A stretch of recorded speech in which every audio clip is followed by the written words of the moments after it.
ఇవాళ మంచి శుభదినం అనుకోవచ్చు. ఎందుకోసం అంటే ఇది జిఎస్ అసోసియేషన్ నుంచి 18వ కార్డు.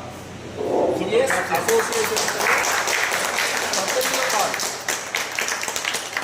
సింపుల్ మీరు అర్థం చేసుకోవచ్చు.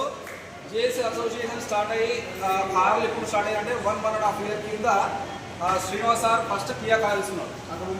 కియా కార్ ఉంది 1.5 year కింద సంవత్సరం కింద మేమందరం బండ్లు వేసుకొని సార్ కియా కార్ కొంటారంటే కియా షోరూమ్కి పోయినాం. కానీ ఇది సేమ్ 1.5 year తర్వాత 18వ కార్ అంటే అర్థం చేసుకొని నెలకు కార్ చొప్పున వచ్చినట్టేనా కదా. వెస్టర్న్ సిస్టంలో ఏమున్నది అని చెప్పేసి బాగా మంది వెనుకబడిపోతారు. ఏముందో కనిపిస్తుందా? ఒక జిఎస్ అసోసియేషన్ పెద్దపల్లి టీం నుంచి కార్లు స్టార్ట్ అయినాయంటే ప్రతి నెల కార్ల వర్షం వస్తూనే ఉన్నది. అంటే ప్రతి నెల కూడా ఒక కార్ వస్తుంది అని అర్థం, అవునా కదా. 1.5-18 నెలలు అంతే, పెద్ద తేడా ఏమైనా ఉందా? లేదు కదా. అంటే అర్థం చేసుకోండి, వెస్టర్న్ సిస్టంలో ఏమున్నది, షాప్ చేంజ్ చేసుకుంటే సబ్బు పేస్ట్ షాప్ మార్చుకుంటే వాళ్ళ లైఫ్ చేంజ్ అయిపోతుంది. వాళ్ళ లైఫ్ కాదు, వాళ్ళ తరతరాల లైఫ్ చేంజ్ అయిపోతుంది. వన్స్ ఒకసారి ఇంట్లో కార్ వచ్చింది అంటే వాళ్ళ కుటుంబం మొత్తంలో మళ్ళీ కార్ లేకుండా ఉండే అటువంటి పరిస్థితి ఉంటుందా? బయట సెక్టార్లో రకరకాల పనులు చేస్తాను, ఎన్నో రకాల పనులు చేస్తాను, కానీ అక్కడ కారు తీసుకుందామనే ఆలోచన అయినంతుందా?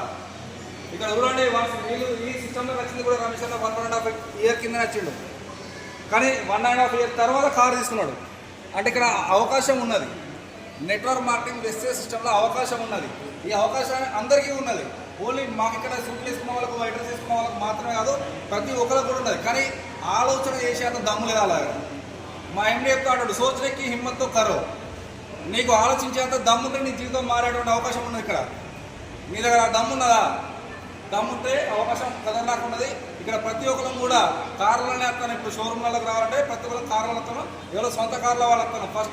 ఫస్ట్ కార్ కోసం మాత్రం అందరం బళ్ళ మీద ఇప్పుడు ప్రతి ఒక్క కార్కి కార్లు వస్తున్నాం. అంటే అర్థం చేసుకొని నీకు ఆలోచించేంత దమ్ముంటే నీ జీవితం మారేటువంటి అవకాశం ఉన్నది వెస్టేజ్ నెట్వర్క్ మార్కెటింగ్లో. వన్స్ ఒకసారి చూద్దాం. మన రమేష్ అన్న ఈయన ఆలోచన ఎట్లా మార్చుకున్నాడు, ఈయన ఇంతకుముందు ఏం చేసినా మనం రమేష్ అన్న దగ్గర కూడా తెలుసుకున్నాం. రమేష్ అన్న మీరు చెప్పండి, మీ ఆలోచన ఎట్లా మార్చుకున్నారు? ఆర్థిక పరిస్థితి తర్వాత వన్నాక ఇప్పుడు అనేది కూడా ఇండస్ట్రీలకు వచ్చి 1.5 year అవుతుంది.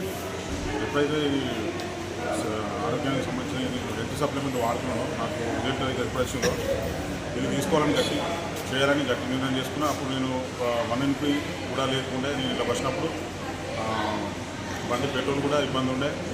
ఎప్పుడైతే ఇంట్లోకి వచ్చి కొంచెం చేయడం ద్వారా ఇలా నేను 1 month ఒక 50,000 భయపడి ఇన్కమ్ తీసుకుంటున్నా. ఈ 10 లక్షల కార్ తీసుకోవడం జరిగింది. ఇదంతా త్రూ వెస్టీజ్. ఏదో పూర్వజన్మ సుకృతం అంటారు కదా, మా బాబు ఏదో ఇన్కమ్ చేసుకుంటే ఈ వెస్టీజ్లోకి వచ్చిన. సర్వసాధారణంగా వెస్టీజ్ అందరికీ రాదు, వచ్చిందంటే నా అదృష్టవంతునే నేను. ఎందుకంటే ముందు భవిష్యత్తు కనిపిస్తుంది. ఎట్లా అంటే పూరా ఏం లేని పరిస్థితిలో ఇళ్ళకి వచ్చిన నా లైఫ్ నాకు కనిపిస్తాను. ఎందుకంటే నేను పడ్డ కష్టాలు అవన్నీ ఇప్పుడు పోయినాయి. ఇంకా ముందు కూడా మంచి ఓషన్కు పోదాన్ని నమ్మకం కొద్ది ఇలా చేస్తున్నా. నేను ఒక్కనే కాదు, మరి కింద ఎంతో మంది తీసుకోవడానికి ఇలా ఆస్కారం ఉన్నది. ఈ అప్లైన్ సహకారంలో ఉన్న ఇలా అప్లైన్ ఆధారబంధం చెప్పచ్చు. ఎందుకంటే వాళ్ళ ఒక మోటివేషన్తోనే ఇంత దూరం వచ్చాం మేము. అప్లైన్ గార్డెన్ అప్లైన్ దేవుని లెక్కనే మనకు ప్రతి మాట మనకి ఇప్పుడు నేను ఆచరణలో పెట్టి ఇంత దూరం వచ్చింది. Thank you sir. అంటే మీరు మీ ఆలోచన చేస్తున్నారు. ఇంతకుముందు మాత్రం వ్యవసాయం చేసుకొని కుటుంబాన్ని గడుపుతాము. కాకపోతే అవకాశం లేదు, అవకాశం లేదు. 50,000 మీరు 1 lakh చెప్పండి సార్.